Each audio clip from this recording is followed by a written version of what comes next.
Vieni, vieni, vieni. Già ricoperta con i drappi cremisi fa il suo ingresso in Basilica la campagnola della Polizia di Stato, la storica auto che da oltre 50 anni accompagna il santo in processione lungo le strade della città.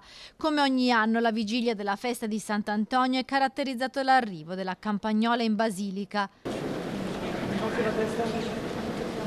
Un rito che si ripete con la preparazione dell'auto, il posizionamento della grande statua di Sant'Antonio con il bambino. Sono i frati della Basilica e i volontari ad allestire quella che è il simbolo della grande devozione antoniana che ogni anno viene abbracciata da ali di fedeli durante la processione. In questi giorni della Tredicina già migliaia e migliaia quelli passati in Basilica e arrivati da tutto il mondo. Abbiamo avuto modo di accogliere tantissime persone, non solo dalle diocesi del Triveneto, che sono un po' le invitate speciali a questo cammino, ma pellegrini davvero di tutto il mondo. Ecco, quest'anno abbiamo avuto una grande presenza da parte di Francia, Est Europa, India, Indonesia, quindi davvero un volto universale, quello che si raccoglie attorno alla tomba di Sant'Antonio, trovando in lui un amico, un compagno di viaggio fedele. Alle finestre della città i drappi con l'effigie del santo, mentre la basilica si veste dei fiori simbolo di Antonio, i gigli bianchi.